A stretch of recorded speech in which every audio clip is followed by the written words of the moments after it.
Hello, historians, and welcome to On This Day in History, your daily insight into what happened in the past and how it has influenced the events of the present on this day, because yesterday makes today and changes what happens tomorrow.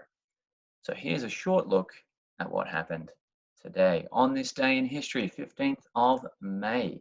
In 1536, we see the trial of Anne Boleyn. She is accused of treason, including an assassination plot against her husband, King Henry VIII. She was indeed found guilty and sentenced to death. On this day in 1928, Mickey Mouse made his first ever appearance in a silent film known as Plain Crazy. In 1940, an absolutely monumentous occasion, the opening of the first McDonald's restaurant in San Bernardino, California. This would later be taken up by the industrialist Ray Kroc, who would change it into the McDonald's we see today. But this was the first incarnation of that famous institution. And on this day in 1988, the USSR, the Soviet Union, or what is principally modern day Russia, began withdrawing its troops, 115,000 troops from Afghanistan. They had invaded in 1979 and faced massive repercussions from the international community, including a boycott of the 1980 Moscow Olympics, which they then reciprocated by not going to the 1984 Los Angeles Olympics. They would, of course, begin withdrawing their troops after an 8-year occupation. And America was happy to see that after 8 years, they had finally left Afghanistan after realizing they shouldn't have been there in the first place.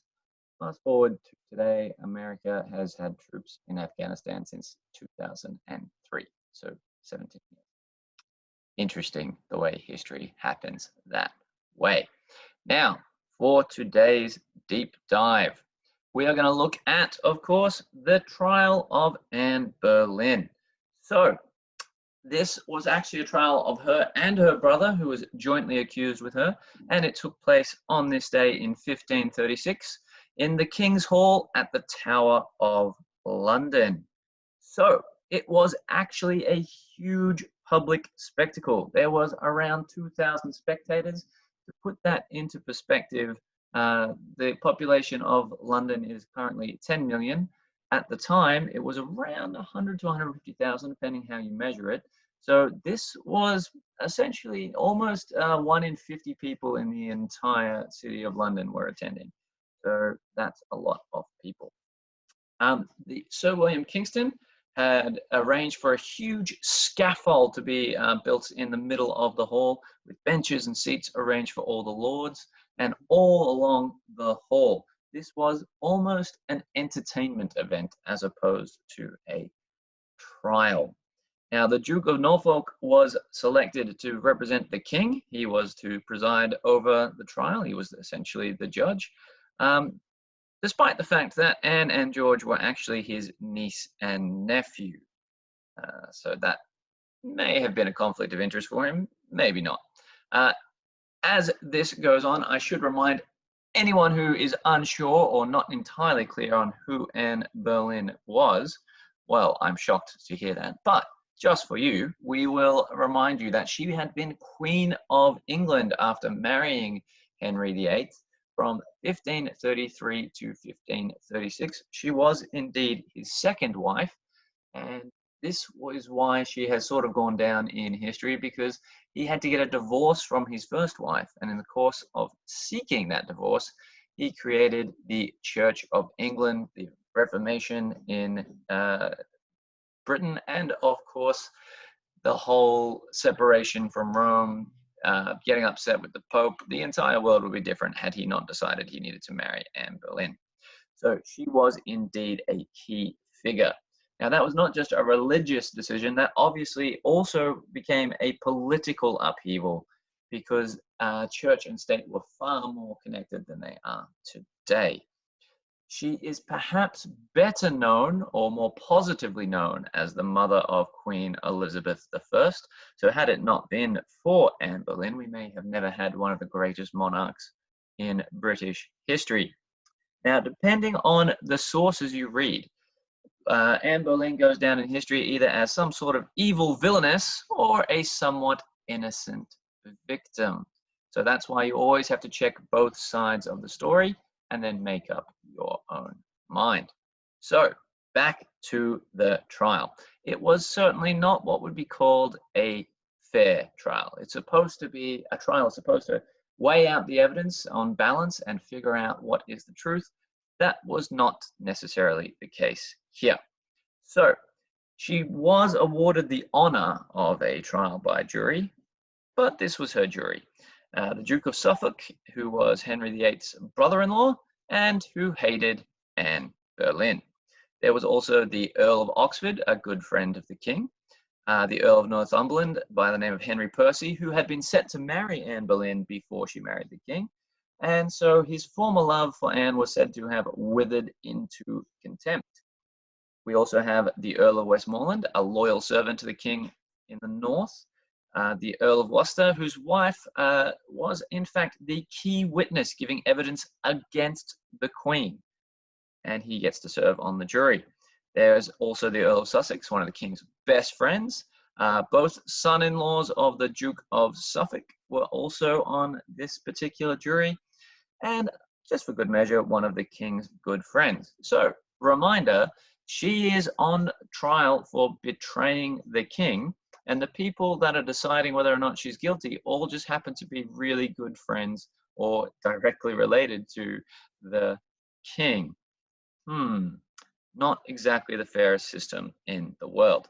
Now, just quickly, the final member of this jury, Lord Wentworth, was a relative of Jane Seymour. Jane Seymour is more famously known, she was not yet married to Henry VIII at this time. They would wait until the execution of his second wife, and they would be married shortly thereafter.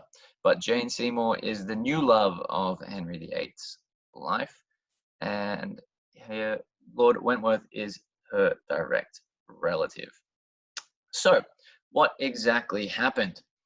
Well, the trial records, transcript statements, all of those records of evidence just happen to be missing. Now, this could just be the formation of history where things do tend to go missing. This was nearly 500 years ago after all.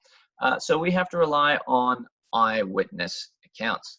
Now, it is said that she pleaded not guilty to all charges and therefore had to listen to the prosecutor, Sir Christopher Hales, outline all of the charges, and he accused her of adultery, promising to marry a man named Norris after the king's death, conspiring in the king's death, and unbelievably laughing at the king and his dress, which means the way he dressed, not that he wore a dress. But yes, laughing at the way the king looked was a terrible, terrible, terrible crime.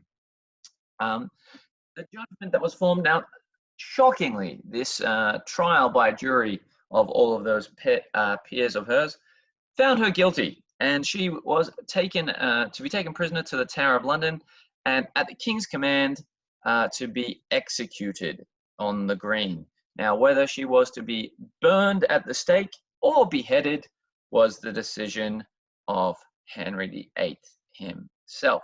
So, Anne Boleyn was left dangling. She did not know if she was going to die by the usual female traitor's death, which was being burned at the stake, or the much kinder and merciful death of beheading. Well, I will give you some good news for Anne Boleyn. No, she didn't miraculously escape. No, they didn't overturn the trial. But yes, she was granted the unbelievable kindness of being beheaded as opposed to burned at the stake. So it turns out Henry VIII is a nice guy after all. And that is the deep dive of the day. I hope you have enjoyed this particular instance and you have learned something. If nothing else, it was not exactly a fair trial. See you tomorrow.